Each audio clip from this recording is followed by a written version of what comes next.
Hi everyone! Welcome back to English Fab, where learning English is practical, useful, and fab.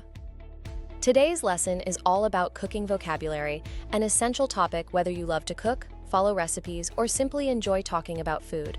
Cooking is a universal part of daily life, but many English learners struggle to describe cooking methods, ingredients, and food preparation clearly. Have you ever found yourself reading a recipe and not understanding words like sauté, glaze, or simmer? Or maybe you've wanted to explain your favorite dish in English but didn't know the right words to use? Don't worry. Today we'll go over essential vocabulary related to cooking so you can describe your kitchen skills and favorite meals with confidence.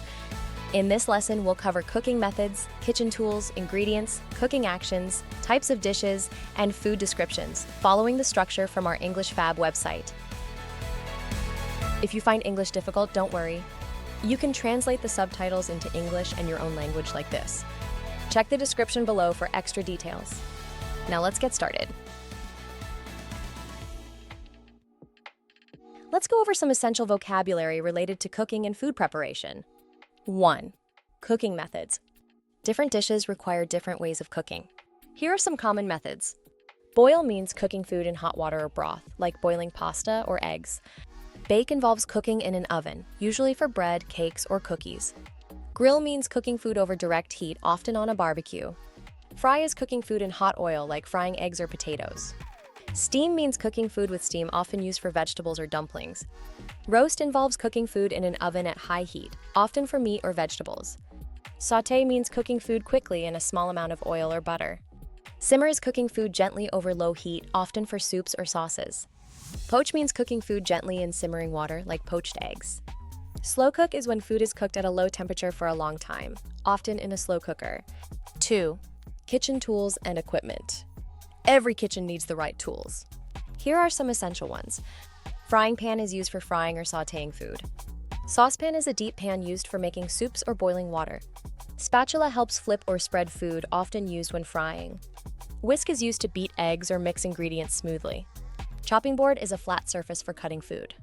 Grater is used to shred cheese or vegetables. Measuring cup helps measure liquids or dry ingredients.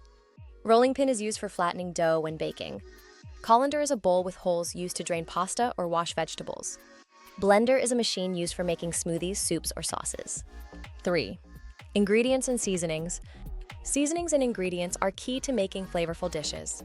Here are some important ones. Salt enhances the flavor of food. Pepper adds a slightly spicy kick to dishes. Sugar is used to add sweetness to recipes. Herbs are fresh or dried leaves that add flavor, like basil or thyme. Spices are dried plant parts like cinnamon or paprika that add strong flavors. Garlic is commonly used to add a rich taste to dishes. Onion is used in many savory recipes for its flavor. Olive oil is a healthy cooking oil used in salads and frying.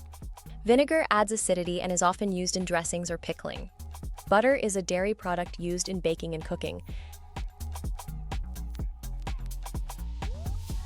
4. Cooking actions. When preparing food, these are some common actions you'll need to know. Chop means cutting food into small pieces. Dice means cutting food into small cubes. Stir means mixing ingredients together in a circular motion. Mix means combining ingredients evenly. Blend means mixing ingredients smoothly, often with a blender. Whisk means beating eggs or liquids to add air. Knead means working dough with your hands to make it smooth. Marinate means soaking food in a flavorful liquid before cooking. Glaze means coating food with a shiny sauce or sugar. Garnish means adding decorative ingredients like herbs or lemon slices. 5. Types of dishes. Here are some common types of dishes you might find on a menu or in a cookbook. Appetizer is a small dish served before the main meal. Main course is the central part of a meal, usually the largest dish. Side dish is a smaller dish that accompanies the main course, like salad or rice. Dessert is a sweet dish eaten after a meal, like cake or ice cream. Soup is a liquid-based dish, often served hot. Stew is a slow-cooked dish with meat, vegetables, and broth. Salad is a dish made of raw or cooked vegetables, sometimes with dressing. Casserole is a baked dish with a mixture of ingredients like pasta, vegetables, and cheese. Pasta is a dish made from noodles, often served with sauce. Pastry refers to baked goods like croissants or tarts. 6. Cooking and food descriptions. These words help describe the texture and flavor of food. Crispy means crunchy on the outside, like fried chicken or chips. Tender means soft and easy to chew, often describing cooked meat. Juicy means full of moisture, often used for fruits or meat. Fluffy means light and soft, like a freshly baked cake. Spicy means having a strong hot flavor like chili peppers. Tangy means slightly sour and refreshing like citrus fruits. Savory means flavorful and salty, often used to describe dishes with meat or cheese. Bitter means having a strong, sharp taste like coffee or dark chocolate. Rich means having a deep and strong flavor, often describing chocolate or sauces. Aromatic means having a strong and pleasant smell like herbs and spices. Now that we've learned essential vocabulary related to cooking and food preparation, let's see how these words are used in real-life sentences. Practicing with example sentences will help you feel more confident when describing food, following recipes, and discussing your favorite dishes in English. 1. Cooking methods. Different dishes require different cooking methods. Here are some sentences using these terms. I love to grill steaks on the weekend. Grilling gives food a smoky flavor and creates a delicious char on the surface. Steaming vegetables keeps their nutrients intact. Steaming is a great way to cook vegetables while keeping them healthy and full of flavor. 2. Kitchen tools and equipment. Using the right tools in the kitchen makes cooking much easier. Use a whisk to beat the eggs until they are fluffy. A whisk helps mix air into the eggs, making them light and smooth. I chop the onions on the chopping board. A chopping board provides a safe surface for cutting vegetables and other ingredients. 3. Ingredients and seasonings. Seasoning food properly can bring out its best flavors. This soup needs more salt and pepper. Adding the right amount of seasoning enhances the taste of the dish. I added olive oil for extra flavor. Olive oil is commonly used to add a rich and smooth taste to dishes. 4. Cooking actions.